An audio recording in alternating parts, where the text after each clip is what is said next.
Hey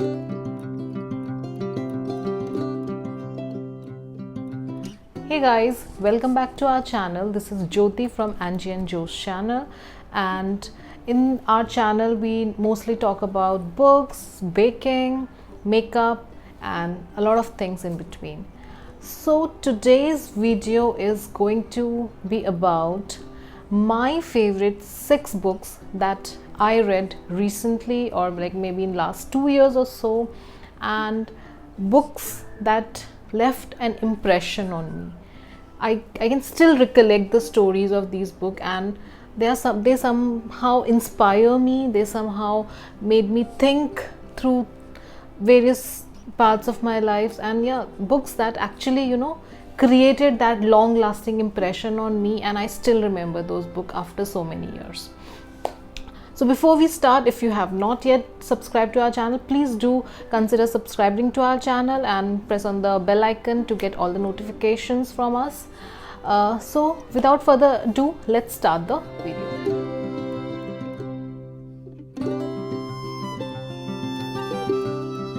So before I tell you my top 6 books, let me tell you that all these books are from different genres. If you prefer one of them, you can just simply pick it up.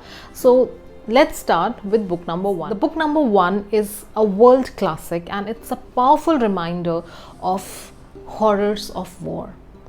This book is the most famous, The Diary of a Young Girl by Anne Frank. So this story is about a young girl, a 13-year-old Jewish girl and her family, and how they fled their house in Amsterdam and went into hiding to escape the Nazis, and they stayed in hiding for almost 2 years, cut from the outside world. And I read this book I think 5-6 years back, and in 2020 in lockdown I read it again, and I realized that after staying so many months in lockdown, life is difficult. And just imagine the condition of a girl who is just completely cut out of the world, and she and her family are facing the panics of the Nazi people coming and taking them to the camps and all. So it was really terrifying. And a couple of years back, when I visited Amsterdam, I actually went to this place where they were hiding, and when I read the book and when I visited the place, I really could resonate with the story of Anne Frank. The way she describes the thing, it's very emotional, and when you read it, you feel that this is not a story, it's a reality which happened with someone. And feeling that, sometimes this book made me cry. I felt what that little girl was feeling, and after visiting the place, you can actually imagine the way she described that, okay, this is the time I could hear the church bell, and there's actually a church in front just nearby to the house where she went into hiding, and the attic which she talks about, everything is very beautifully, and it is still, that Anne Frank house is still there, and you can visit it if you go to Amsterdam. And I really like the book because it is explained so nicely, and everything is very powerful. The story, the way it is presented, and it explains the experience, and it talks about the experience of a girl who went into hiding, what all horror she is facing. After reading and rereading this book couple of times, I would absolutely recommend this book to each and everyone. Everyone should read this book. It is so nice. It is like, you can feel that thing, and you can revisit. And I have this habit of, when I read something, maybe a historical fiction or a reality, I have this habit of revisiting and searching things, and I got to know so much about it. And finally, after reading so many things about all these World War and Nazis and all, when I read this story, I really could feel the power of the situation, what actually went behind the war, how the life of people changed. So yes, I would absolutely recommend this book to everyone. Please do consider reading this book. The second book in this list is Sapiens, A Brief History of Humankind by Yuval Noah Harari. So, being a sapien myself, I feel this story very fascinating. It talks about history, it has revolutions that took place over a period of time, it has psychology, sociology, religion, and of course, evolution. So, it talks about all these things, but it's not at all boring. After reading this book, I could, connect that, okay, right now I am at this place, but what all went behind, like so many years that Homo sapiens are here, which things that have happened, like it talks about agriculture revolution, it talks about why religion actually came into picture, it talks about industrial revolution, it talks about life before Homo sapiens and how Homo sapiens become the superior species.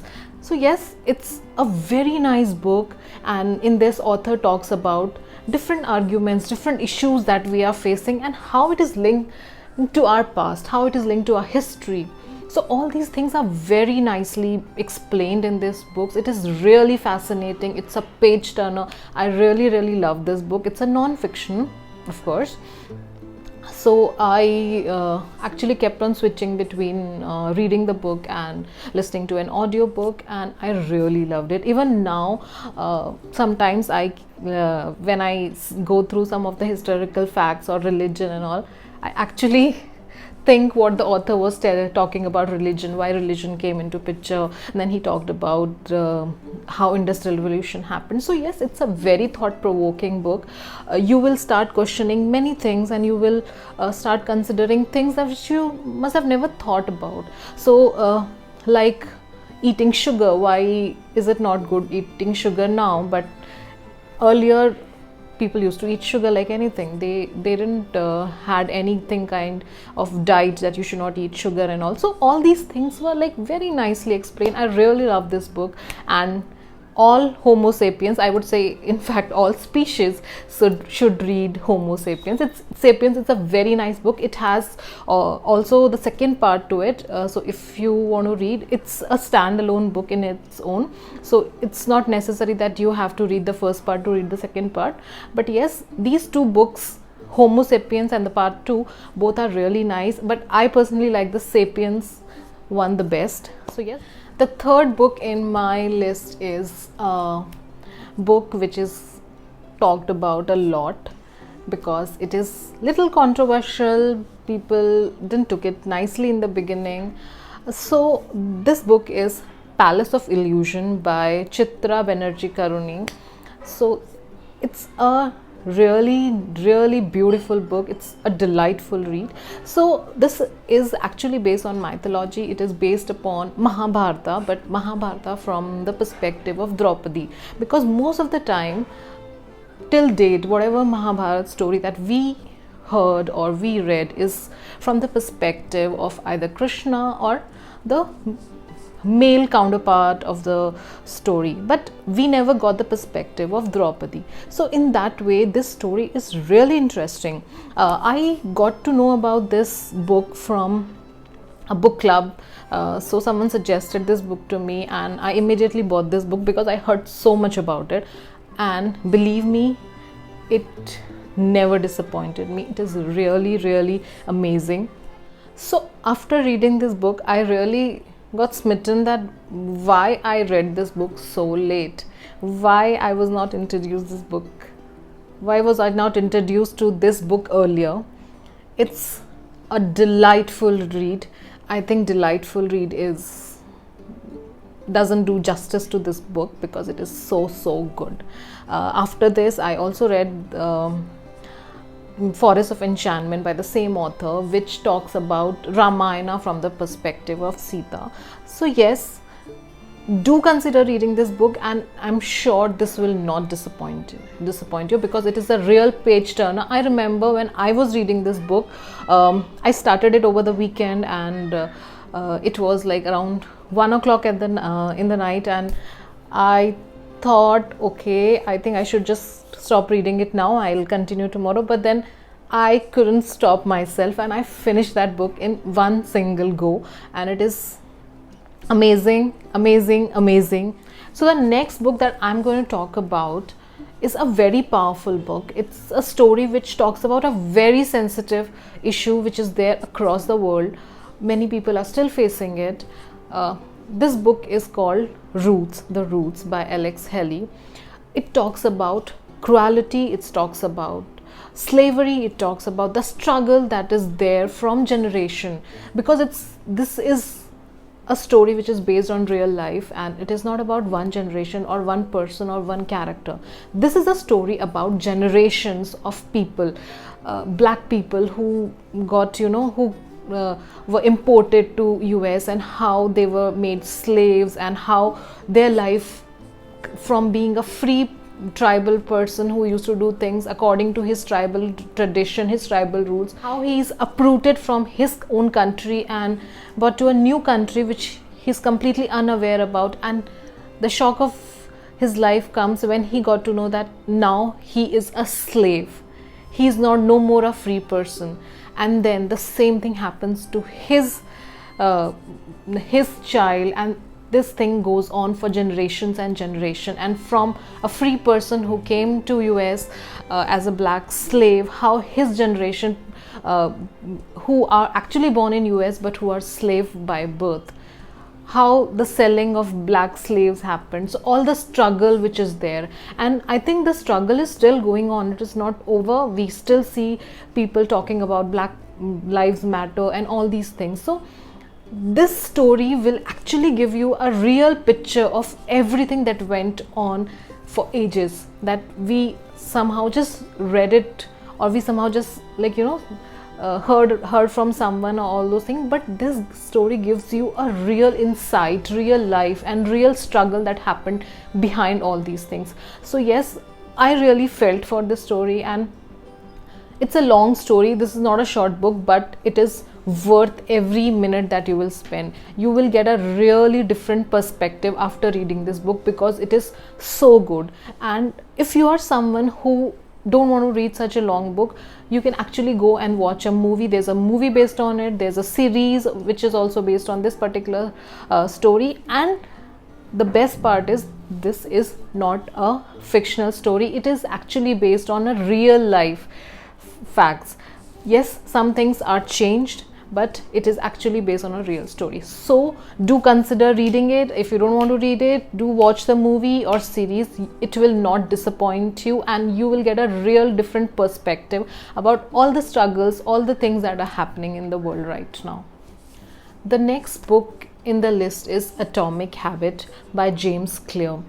So often, if you want to change something in your life, we are told that you do this, you do make this change in your life, that you make this change in your life, and we try to do that. But over a period of time, since the changes are so big, we are not able to keep it. This book talks about small changes in your daily routine which can bring a transformation to your life. So it talks about the compound of small changes which can help you to create a completely new habit, or which will help you to unlearn the bad habit. So the small things that you do matters. It's not about the big change that will change your life. It is the small things that you do over a period of time that will create an impact on you. So this book talks about habit loops. It talks about the system and the small things that you can do to create a new habit or to unlearn a bad habit. The best part is, it doesn't talk this in a theoretical fashion.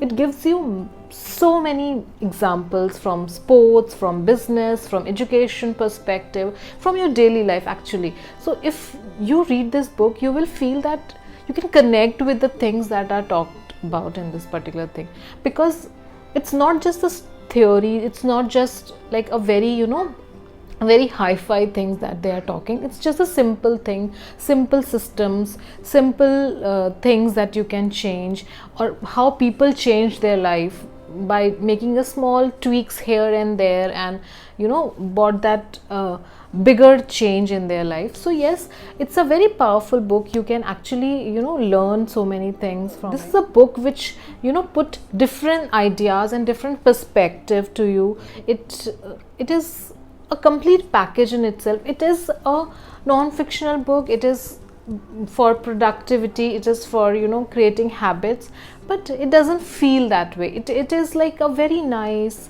book which goes at a very nice pace. Not too much of gyan is happening, not too much of bombardment of theories and concept is happening, but still it is making its point. So yes, Atomic Habit is one book that is for you if you want to bring some changes in your life and create something beautiful out of it. So the last book which I'm going to talk about is a very funny, provocating but interesting book. This book is The Subtle Art of Not Giving by Mark Manson. So this book is, first of all, the name is funny. The second thing is, this book talks about that how everyone tells us to do this, to do that, according to the society, according to the set norms that are there in the society. So this book actually tells you to how not to give. So yes, it's a very interesting book, very interesting name, and the author uses the F word a lot. It's a very straightforward language, and this is the book. If you don't want to read any self-help book, just don't read it. Just pick this book and it will sort everything for you, because this book doesn't talk in good language. It doesn't has that sugar coated words. It's a very straightforward book, very on the face, to the point, and it makes things so easy because it tells you that what you should not give for. So yes, I really love this book. So it talks about the fact that you cannot control everything in your life. You don't have to give your energy to each and everything that is there. You need to choose your fights carefully. You need to decide what is important, what is there, and then the author tries to tell you that how to do that. So that's the book all about. So it's a really interesting book, really to the point. I really loved reading this book, and honestly, while reading it, I never felt that I'm reading a book, because it's like a conversation which is happening between you and a person, and the person is actually showing you a mirror and telling you, okay, this is this, now you need to decide what to do. So it's like to the point and straight on your face. So I really love this book. This book is for everyone. Everyone should read this book once. I have recommended this book to all my friends and they really liked it. So yes, if you have not read this book yet, please read this book. It will at least bring one change in you, and that will be worth it. So yes, these are the 6 books that I read or reread in last couple of years, and I really liked it, and I would like you to pick any of the book if you felt connected with it. So yes, do read it, do pick any of these books, and if you have already read any of these books, please do let me know your opinion, your experience, how you liked it or you didn't like it. That's it from my side, and thank you for connecting with me.